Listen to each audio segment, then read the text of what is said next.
नमस्ते। मैं रंजन ऋतुराज दलान ऑफिशियल यूट्यूब चैनल के लिए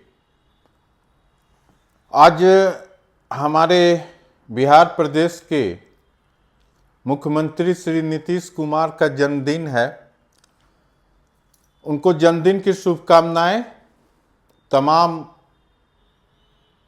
विश्व में फैले बिहार के कोने कोने से लोगों के साथ लगभग नीतीश कुमार का ये 20 साल होने जा रहा है। अगर हमारी पीढ़ी उनको याद करे तो मुझे आज भी वो दिन याद है जब नीतीश कुमार शपथ लेने वाले थे मुख्यमंत्री के रूप में। बिहार के नवंबर 2005 की बात है। तो समस्त विश्व में लंदन, न्यूयॉर्क, सैन फ्रांसिस्को वगैरह के डिफरेंट रेस्तरां में नीतीश कुमार के शपथ ग्रहण या नीतीश कुमार का सत्ता में आना एक ऐसी खुशी की घड़ी थी कि लोगों ने जश्न मनाया। मुझे अभी भी वो याद है। तत्कालीन एनडीटीवी के श्री रवीश कुमार खुद उनको फॉलो करने, उनके ऊपर कवरेज करने पटना गए थे और बेहतरीन कवरेज किया।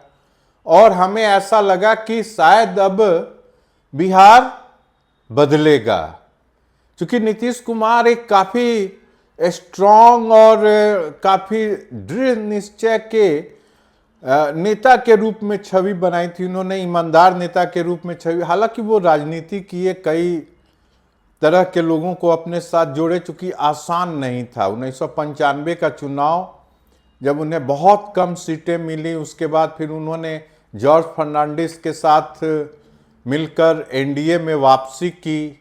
समता पार्टी का गठन के बाद फिर उसका जदयू में, और तिनके तिनके को जोड़कर उन्होंने अपना दल बनाया। और फिर उस दल और भाजपा के सहयोग से उन्होंने बिहार में प्रवेश किया। पहला अटेम्प्ट सन 2000 में हुआ। शायद मेरी नज़र में आज भी उसके लिए भाजपा ही ज़्यादा गुनहगार है। अगर वो अपने सीटों को या अपने टिकटों को बेहतर ढंग से देती तो शायद नीतीश कुमार जीत सकते थे। खैर, सन 2000 का 7 दिन का उनका मुख्यमंत्री काल और फिर वापस 2005 में आना, और 2006 के जनवरी से दिसंबर 2005 दिसंबर या 2006 का जनवरी आप कहें, वहां से लेकर 2010 जो पहला टर्म था वो अद्भुत था।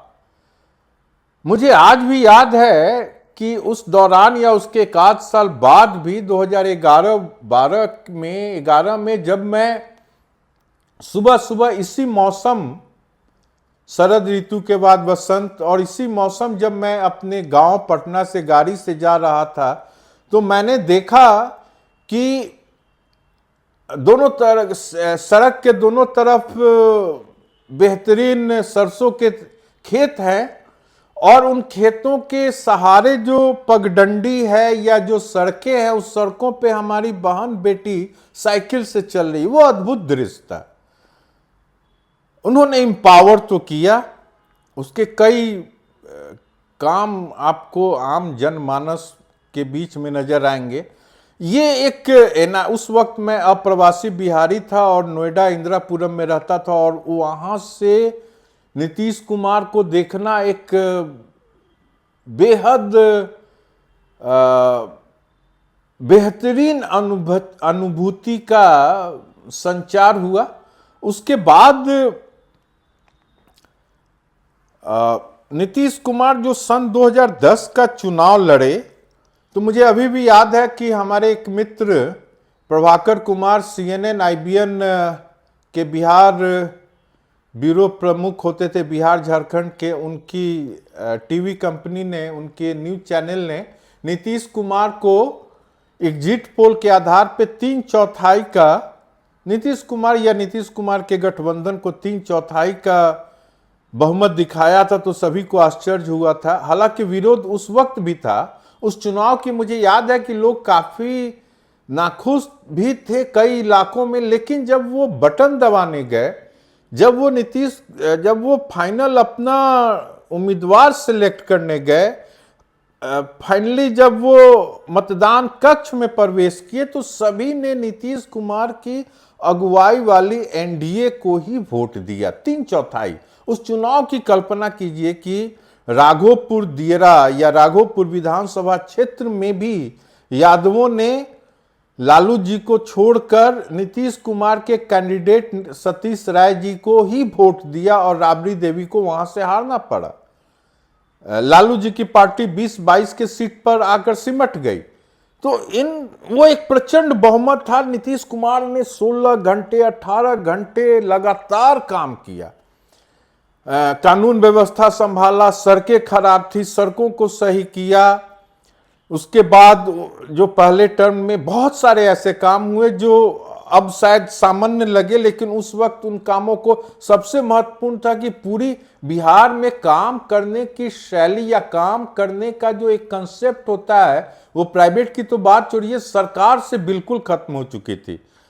तो वो पूरे सरकार को व्यवस्थित करना, कानून व्यवस्था व्यवस्थित करना, सड़कों का निर्माण करना। मुझे अभी भी याद है कि रवीश की एक रिपोर्ट आई थी, सड़क निर्माण मुख्यमंत्री, वो दरभंगा के पास से कुछ वीडियो बनाए थे। उस वक्त वो नीतीश कुमार के विरोध में ही उन्होंने लिखा था या एक वीडियो बनाया था, खैर जो भी हो। लेकिन वो 2010 का जो चुनाव जीतने के बाद 2011 के समय से ही नीतीश कुमार के इर्द गिर्द के लोगों ने, 2010 में एक और चीज हुई, इंडिया टुडे ने उन्हें पीएम मटेरियल घोषित कर दिया। न्यूयॉर्क टाइम्स में उनके कामों की चर्चा होने लगी। CNN IBN ने उन्हें पॉलिटिशियन ऑफ द ईयर का अवार्ड दिया। और फिर पटना के इर्द गिर्द लोगों ने नीतीश कुमार के लिए एक शब्द कॉइन किया, पीएम मटेरियल या अगला प्रधानमंत्री। और एक बंद चार दीवारी में सुबह से शाम तक वहां से बैठ के शासन चलाना और जनता को बिना समझे बूझे, नीतीश कुमार के मन में यह आया कि शायद मैं प्रधानमंत्री बन सकता हूं। और यहीं से नीतीश कुमार का फॉल शुरू हुआ। शक्ति की एक बड़ी इंटरेस्टिंग बात है कि वो आपके कानों को मजबूत कर देती है। और कोई इंसान धरती पे ऐसा नहीं है कि जिसके अंदर शक्ति का कोई भी रूप आए और साथ में अहंकार भी नहीं आए। और मनुष्य भगवान का सबसे प्रिय भोजन मनुष्य का अहंकार होता है।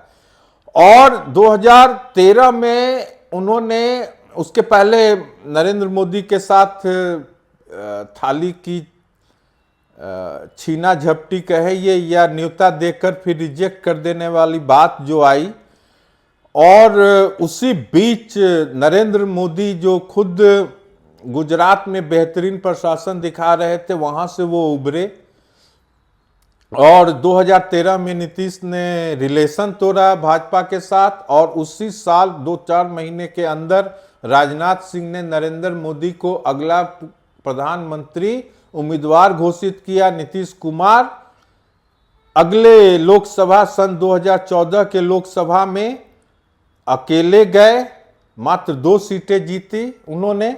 लेकिन वहीं दूसरी ओर अकेले नवीन पटनायक भी उड़ीसा में गए, लेकिन उन्होंने काफी सीटें जीती। तो अब ये एक बहुत बड़ा सदमा नीतीश कुमार को लगा कि मैंने इतना काम किया, फिर भी लोगों ने मुझे सेलेक्ट नहीं किया, मेरे उम्मीदवारों को लोकसभा में नहीं जिताया।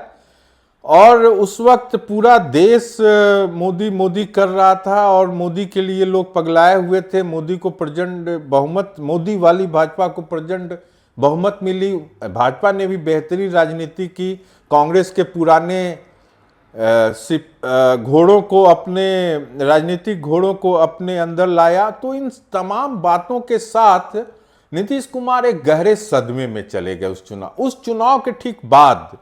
मेरी लगभग व्यक्तिगत रूप से नीतीश कुमार के साथ 3.5 घंटे की मुलाकात इसी तरह के एक कुर्सी पे हुई बैठकर।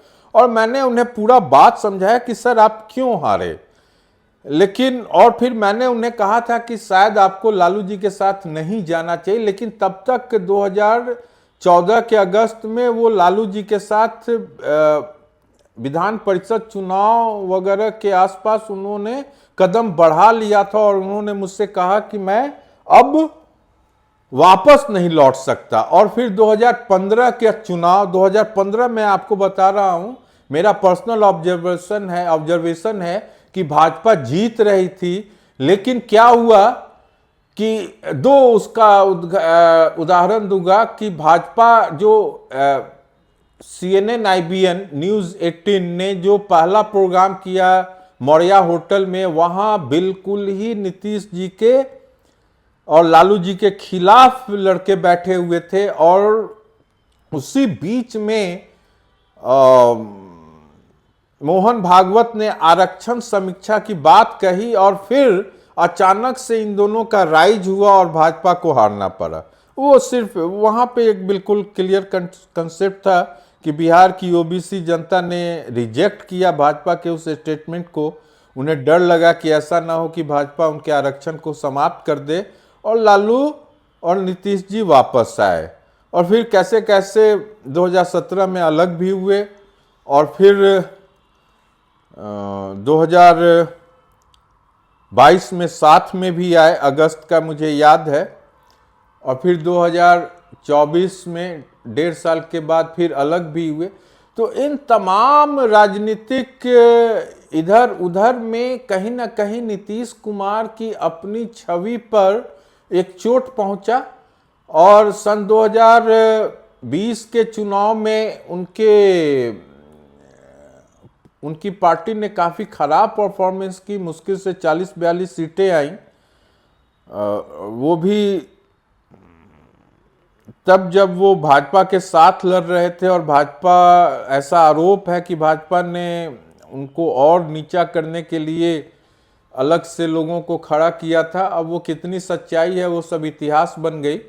लेकिन आज के दिन में अब क्या, नीतीश राजनीति और इश्क में उत्तराधिकारी नहीं पैदा करते हैं, तो राजनीति में तो बिल्कुल नहीं करते हैं। जब तक आप हैं तब तक गद्दी पर हैं। तो इन्हीं तमाम मुद्दों के साथ अब नीतीश कुमार को जो करना था, जो बिहार को देना था, उन्होंने दिया है। बिहार को उसका शुक्रगुजार रहना चाहिए। जो काम नीतीश कुमार नहीं कर पाए उसके लिए अब नए उत्तराधिकारी का पदार्पण होना अति जरूरत है। देश की आज़ादी 1947 की आज़ादी के समय जो स्वतंत्रता सेनानी थे, उन्होंने काफ़ी साल तक देश या राज्य को संभाला। 1974 के जो छात्र आंदोलन के लोग थे, नेता उभरे, वो अभी तक चल रहे हैं। अब उसके बाद एक नया नेता बनाना या बनना जो पॉसिबल हो, अगर पार्टियां चाहें तो बना सके, या किसी इंसान में इतनी हिम्मत हो कि राजनीति और नेतृत्व दोनों का कॉम्बिनेशन करके वो गद्दी तक पहुंचे। क्योंकि अब बिहार को 2025 में 1974 या 1947 मॉडल के नेताओं की जरूरत नहीं है। यहाँ बहुत हुआ तो मैक्सिमम 1990 मॉडल के नेता आ सकते हैं जो नई पीढ़ी को समझे। बिल्कुल जमाना बदल चुका है, अब इंटरनेट घर घर तक आ चुका है। अमेजॉन, फ्लिपकार्ट गांव के टोला मोहल्ला तक पहुंच रहे हैं। इस परिस्थिति में बिहार को एक ऐसे नेता की जरूरत है जो स्वरोजगार को ज्यादा से ज्यादा बढ़ा सके। और नीतीश कुमार अगर कोई ऐसा नेता बना सके या उसके अंदर अपनी क्षमता ला सके, तो यह आखिरी बेहतरीन उपकार बिहार के ऊपर होगा। अन्यथा राजनीति में वॉइड होता नहीं है, कोई ना कोई इंसान आगे बढ़ेगा और जनता उससे चुन लेगी।